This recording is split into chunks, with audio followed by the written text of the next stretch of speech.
First dates are very delicate. Is anyone on a first date this evening? On your own? Well, good luck if you're on a first date. You see, first dates are very delicate, because if you call her the next day, she'll think you're too keen, she'll be put off.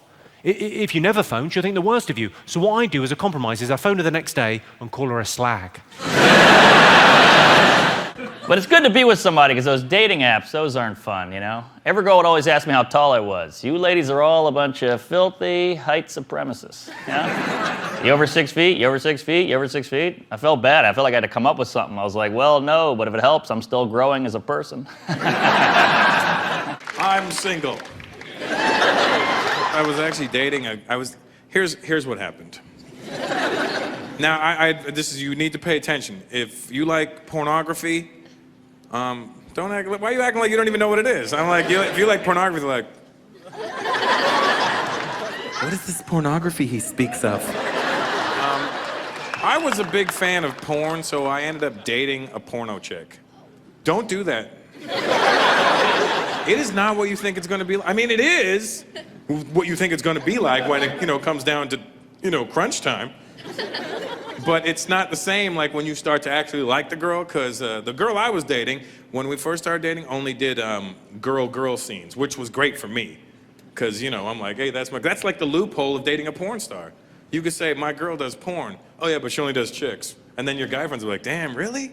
And you're like, yeah, that's right. I'm that dick that she's getting, you know what I mean? And then she re-signed her contract and ended up having to do dudes. And that's when I broke up with her, because she was like, well, why? Why don't you give it a chance? I'm like, well, here's the problem. When most girls come home from a hard day at work, their feet are hurting.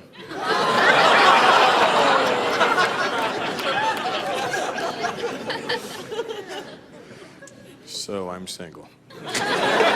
This happened a long time. It was an old bit, but I'd like to get it on film, because I think it's an interesting story. Happened years ago, had a bad breakup, and I met a girl on a dating app, and then she shows up on the date, even better looking than in person, like incredibly beautiful, and we go on a date in Brooklyn, and it went pretty well. I mean, I was gonna say we got drunk, but it was me, I got drunk. It was just me. I remember it was a cold New York winter, and I grabbed her and I kissed her, and as I let her go, she goes, oh my, I didn't expect that.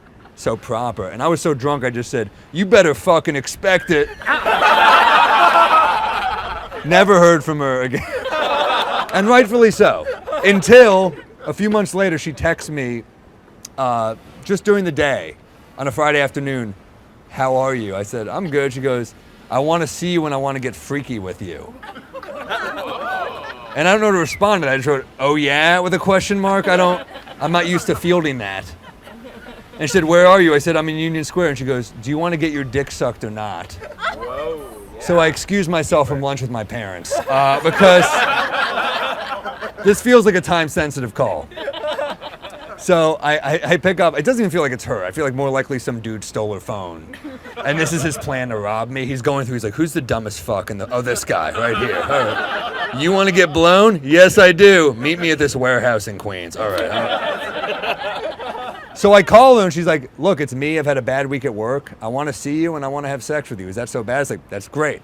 I hang up. I go back to my parents. I said, Mom, I got to get out of here. This audition just came up. And my mom said, yeah, I'm not proud of this moment. I'm lying to my mother's face in pursuit of oral sex. I don't feel good about myself. And my mom goes, go get him, Sammy. And I was like, ugh, I hate myself. All right, so I'm off. I'm going over there. And everything about it reads wrong, but I'm like, you know what? It's New York City. It's people do this. People sublet. It's a different apartment than when she dropped me off. And I'm like, yeah, it makes sense. People sublet. It's fine. I get to the building. It feels shady. So I get there. It's like a nice doorman building in Brooklyn. And I said, just come downstairs and have a drink with me. She's like, I'll come down, but I have scotch upstairs. I'll just meet you in the lobby. She comes. She looks beautiful. We go upstairs, and everything about this felt weird. There's no furniture in the apartment. There was just a couch and a bottle of scotch. It felt like I marched onto a porno set. And we start making out, and then she starts going down to me, and I had killed a couple scotches. And as she's going down to me, she just stops and goes, I sure hope my roommate doesn't catch us. And I said, yeah, I also hope your roommate doesn't catch us. Let's go to your bedroom. And then she goes, no, I want him to catch us. That's when I should have left. Unfortunately, I was with my penis at the time, and that guy, he's kind of persuasive. I was like, we should get out of here. My dick is like, let's feel this out for a second. Are you sure, penis? He's like, yeah, I got this. We go to her bedroom. She picks up right where she left off. She's going down to me, and then she just stops. And I was like, why'd she stop? And then she just kept going. And then I turned to my right. A guy is there. He's been there the whole time. I've been set up. He's jacked. He's wearing a tank top. He's tatted up. For some reason, he's wearing a cast. I don't know why that stuck in my mind. He's just staring at me while she's going down to me. In a moment of panic, I turn and I go, can I help you? That's what came out of my mouth. Can I help you? Sounds very casual. Can I get you anything? I was terrified. He goes, are we going to do this or what? And I said, oh, I think there's been a misunderstanding. And, he starts walking closer. I don't know if you've ever been terrified with an erection. It's a very confusing feeling. He said, are you going to do this or not? And I said, do what? He's like, her. And I said, no, I don't. He's like, you're either in or you're out. And I was like, what is this, Ocean's 11? I'm fucking not. This is not who I am, man. It's not me. And he said, well, the door's that way. And I kind of look at him like, what? And I look at her, and she shrugs. I'm so scared. I'm traumatized. I'm like, what the hell? Are they going to rob me? I don't even pull my pants all the way. I kind of like pull them up, and I waddle out. I've had friends tell cool orgy stories. I'm like, my story ends with me waddling from my JanSport and then running out the door. Pathetic. I'm walking around Brooklyn feeling terrible about myself. I'm just like, what a loser I am. And then just as I couldn't feel any lower, my mom calls me to see how the audition went. And I said, Mom, more people now for the part that I'd anticipated. And I think they're going to go with this other guy.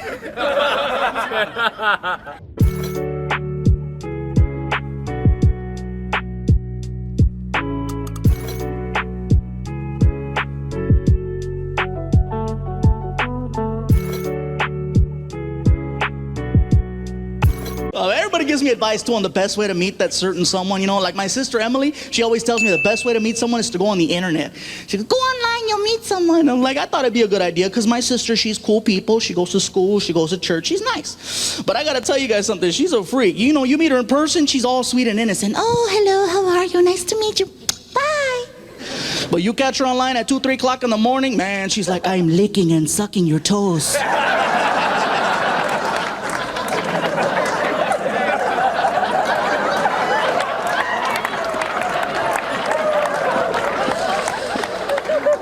Ooh, do you like it? Now see, that's scary. It is, because I had no idea she was online. I was like, yeah, I like it.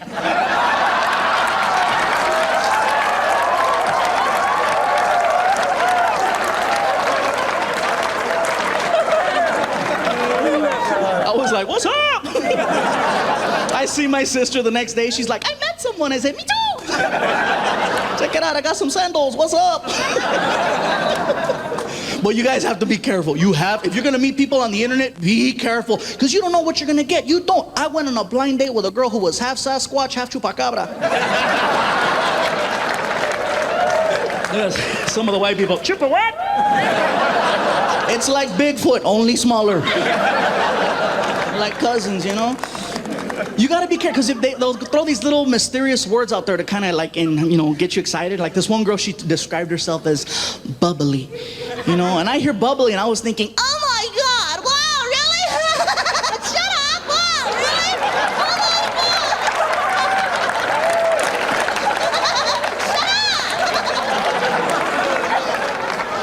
God. Man, and instead what I got was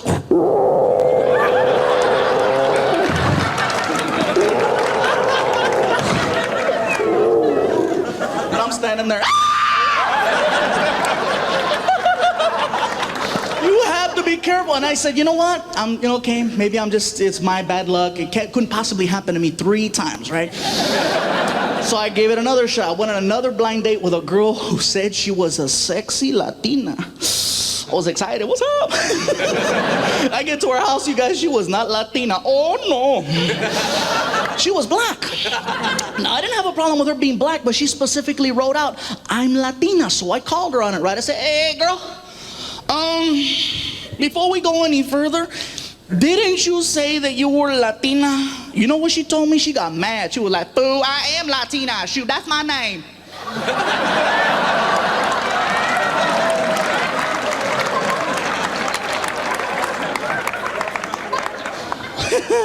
right then. Well, let's go.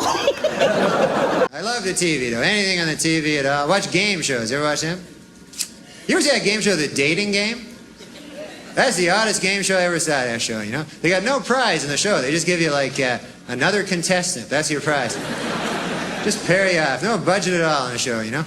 And they always do the same thing on the show. They get a beautiful girl, match her up with 3 giant geeks there, you know? Last week they had a guy on, was like a crazy guy, loony bin, kind of a psycho wingnut, you know? You can tell by how they introduce him. Bachelor number 2 is a shadowy lurking character. From no fixed address, please welcome. He's just a guy. Menacing figure shambles into the studio there, you know? Then they make the girls, you know, ask those questions. They always be about sex, you know? Always thinly disguised sex, you know? Never direct, you know, insertion or anything, but it's always something about, you know, like the girl go, Bachelor number 2, if I were a popsicle, what would you do to me? What would you do to me if I were a popsicle? That's what it says in the card here. So he goes, well, if you're a popsicle, huh? Well, first of all, I guess I'd take your wrapper off. If you know what I mean. And then I'd grab a hold of your sticks. If you know what I mean. And then I'd press you against the counter till you're broken too.